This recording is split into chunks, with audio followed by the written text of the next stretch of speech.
If it pops up, then we'll move on, but there it is. Thanks, Lawrence. So the BRT, Bus Rapid Transit, the new one, our first one, what we're doing is as an obligation to that build grant, we had promised $2 million in bond funds to help support it. And it goes for the bus stops, the lighting, the traffic lighting, ADA lighting, and all that throughout the project, through the corridor of, well, really of Classen. And that's what this request is for today. I'm showing the bus. We're not buying the buses, but not with these bond funds, but so we're trying, that's all I had, so. But there's that one. Any questions? No, so maps will have 3 and 4, or the two and 3, phase 2 and 3. Yeah, we have phase 1, and they have the next 2. So. I remember at our council meeting, they talked about doing some, like, aligning some of the bus routes with trees for more shade. Would that be possible under this group? So the Councilman Cooper had requested some of that to be done. Okay. I'm not quite sure where that has fallen in the project. It won't be part of this funding source here. Okay. This is strictly for capital improvements for the shelters, the pads, that kind of stuff. So the next one here is bridge repair rehab. This is a contract that we utilize every year. It's our unit price contract. It helps us when we have projects that are small in nature. We can just go and build them very quickly, or if we have emergencies. Typically, it's a 1 or 2 time request throughout the year for $1 million to be into the account, and that's what this one is. We were here last year about the same time asking, so. And then this one, this is our utility cut program, repair program. So when we have a break in a water line or something on the road, or we have to come through and replace something, what you can see from the pictures is they're doing a cut, and then they're refilling it and pounding it out, packing it in. And so we utilize that quite a bit. And so we're just needing $500,000 of the unlisted funds for that.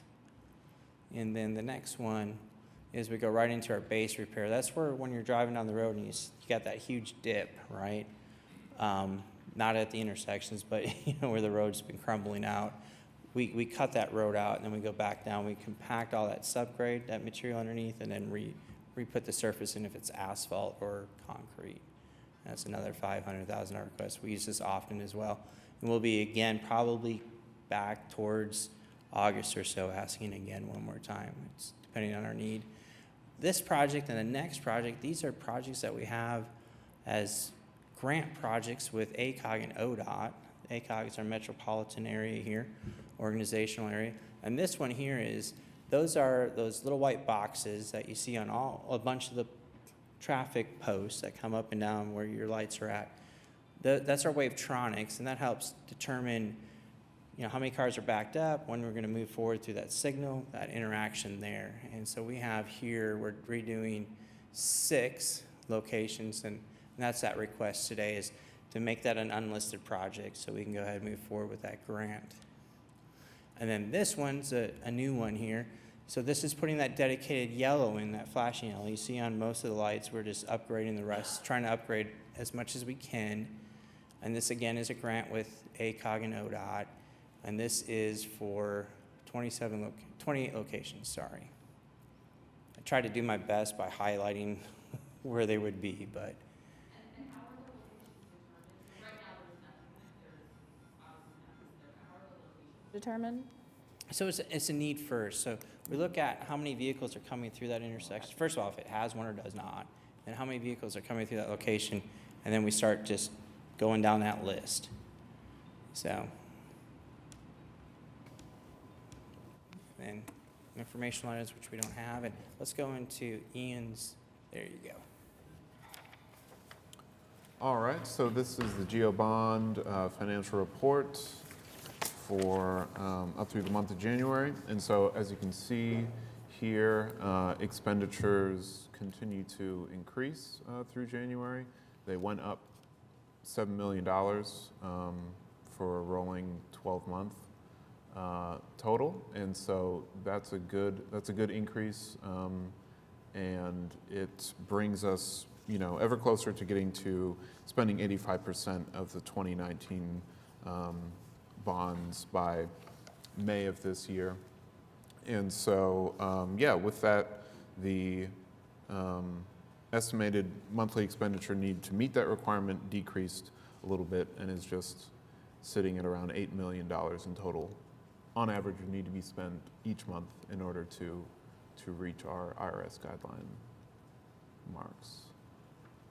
So here's sort of some of that detail. So the 71% out of the 2019 sale year, that's what we're trying to get to now, and you can see that it is now increased beyond the 67% that it was at this time last year when we were trying to spend down the 2018 sale year bonds. So that's some good progress there.